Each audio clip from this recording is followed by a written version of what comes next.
We think the Mistel MD770 is worth the price for a step in the ergonomic direction. It's a comfortable typing experience with little to get in the way of that. Well, we couldn't just leave it at that, could we?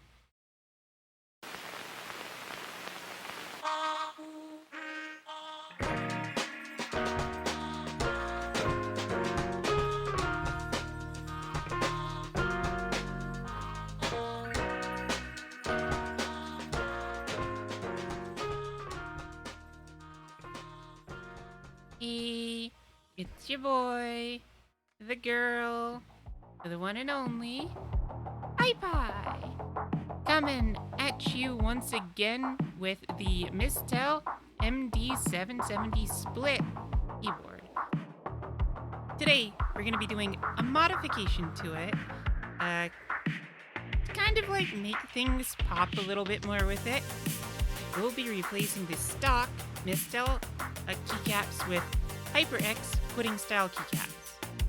They're double shot PBT, same durable material as the Mistel stock keycaps, so they should last for a good while resisting the usual wear and tear of keyboard usage in the process. On the back, we can see HyperX describing these keycaps as a shine-through translucent design for lustrous RGB lighting. While this isn't an incorrect or misleading description, we'll take a closer look at the keycaps themselves in a bit and highlight what a pudding keycap is really. Now, on our original Mistel, the lighting is subtle and a little bit understated with the normal keycaps put on. With the HyperX ones, what we're hoping to do is make our MD770 really pop to life with the pudding style keycaps so that we can allow more of the lighting to stand out. So with that, let's open the box and answer the question, how good are these keycaps and will they help us make the MD770 brighter? So here's a diagram of all the included keys. This set's intended for one of HyperX's own gaming keyboards, so it does include a full set of keys for a standard full layout.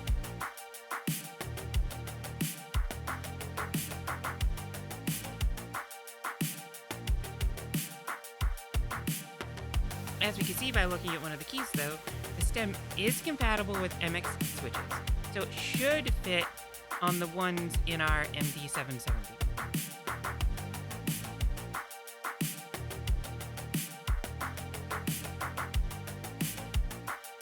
Now, this kit does also come with a plastic keycap remover, for those that might not already have one. But our MD770 did come with a wire cap remover.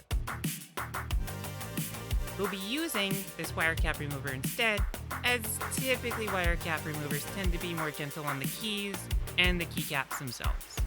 Now, we won't be replacing all of the keys, as there are some rather nice custom keys we want to keep on, like this raised plain shaped, or plain logoed rather, key that we use for the secondary function key, as well as this step caps lock key.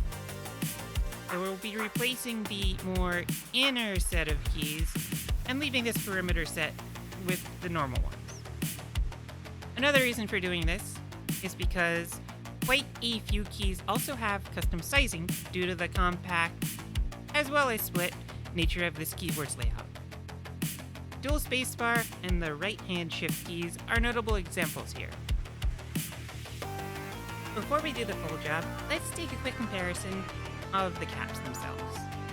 Caps on the Mistel keyboard are quite attractive with an orange on black color. At a quick glance, the HyperX keys look like they have thinner walls, despite also being double-shot PBT. This might be a possible side effect of the shine-through nature. As you can see here, the walls are partially opaque white plastic, which should allow the RGB light to shine through better than solid black would. The top is still a solid black though, with only the lettering having the same plastic white cut through. The lettering is north facing on the keys, whereas the lights on the switches are south-facing. So it's very possible that the lettering might not get very well lit once we put them on. But, hopefully, the way the light shines through the sides of the walls will make up for it. Size-wise, the caps are fairly similar. The HyperX keys are a smidge larger at the base and on the top. The HyperX keys also have a bit more of a steep cut on the top. So it's your preference if that's a shape that you enjoy. The finish on the plastic feels a bit more grippy than on the Mistel keys as well. Definitely, they seem more geared towards gaming use, where you mainly use a few select keys rather than a typist where you'll be going across the whole keyboard as needed. This doesn't seem to be so big that it should be annoying though, so we'll go ahead fitting them on. There's no real trick to removing the Mistel caps, since they're standard MX stems, so we'll just let you watch and speed the footage along.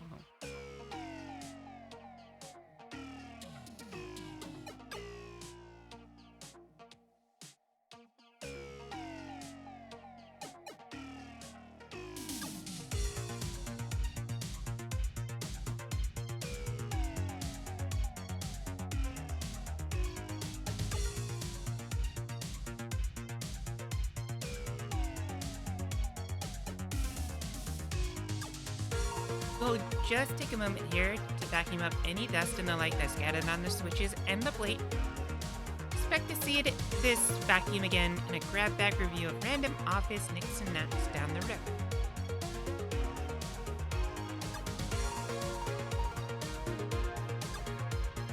Now, fitting the HyperX caps is fairly simple.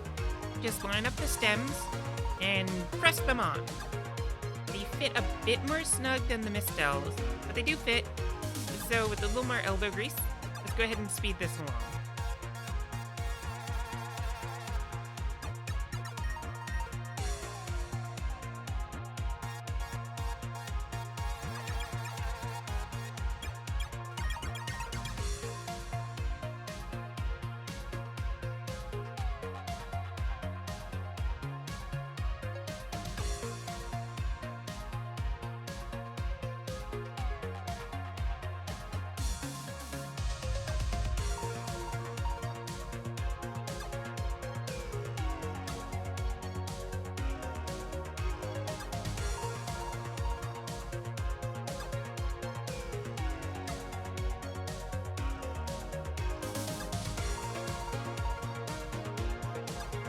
And with that, we have one half of the keyboard done.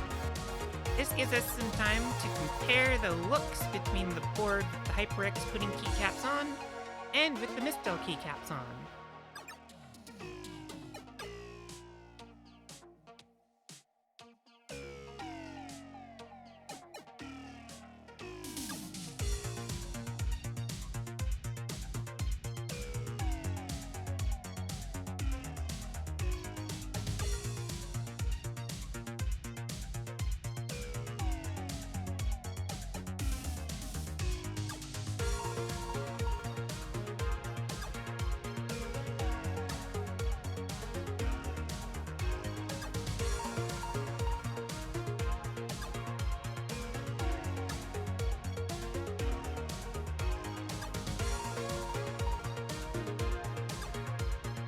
Alright, enough admiring. Time to finish the other half of the cap swap. Start this one off with the included plastic cap remover just to demonstrate it, but we're going to finish off the cap removal with our preferred wire remover.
the last few caps on, we have the completed modification of our MD770.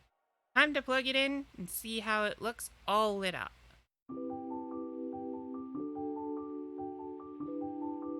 The lights really show much more distinctly with the HyperX caps. Though we were 100% correct with the lettering not getting the best illumination due to the south-facing light source.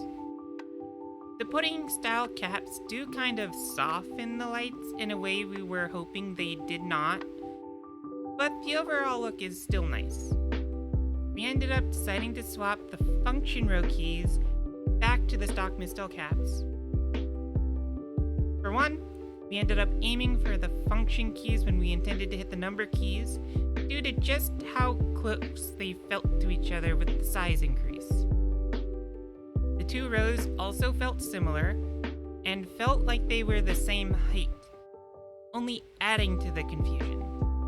With the stock mistel caps on, the function row feels like it's a bit lower, so we can still feel the number row at the base of our fingers as a confirmation of what keys we're aiming for. Also, the shape and smoothness help make the feeling distinct between the two rows as well.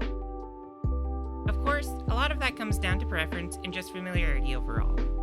It's very possible over time we could have adapted to it, but there's another reason that we swapped the function keys back, and it was just basically we like the enclosed look better.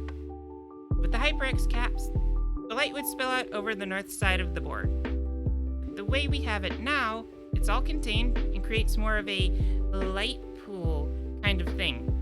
Something cool that our fingers can just dive into and play around with, especially with some of the reactive lighting modes. As for the caps themselves, they're a pretty solid pick. No pun intended. They're probably not the best keycaps in the world, but they come in at a good price at around $25 United States dollars. The black tops fit with our keyboard personally, but the keycaps are also offered in the solid white top as well. Plus, they seem to be more available and more regularly available than some of the more artesian caps, especially with the global pandemic, shorting supply, or reducing shipping options, like with the Palm Jelly Keycaps that we were originally intending to put on. But in the end, this works out better for us anyhow. We have another project we'll be saving the Palm Jelly Keycaps for once we happen to get our hands on them then. So keep an eye out for that in the future. But that's just our thoughts. Let us know what you think of the keycaps, or how we arrange them on our Mistel keyboard here. Drop your thoughts and opinions in the comments below. Links to both a listing for the MD770 and the HyperX Pudding Keycaps will be in the description down below. These links are affiliate links, and any purchases do help support the channel as well as iPie. Especially now as we seek to upgrade our editing software to something with a bit more pizzazz, as it were. And if you haven't checked it out yet, you can also watch our original review of the Mistel MD770. A link to it will be in the description as well, or possibly in one of these two corners, we're not exactly sure which. If we happen to figure it out, that is. But, for now, take care and stay safe out there.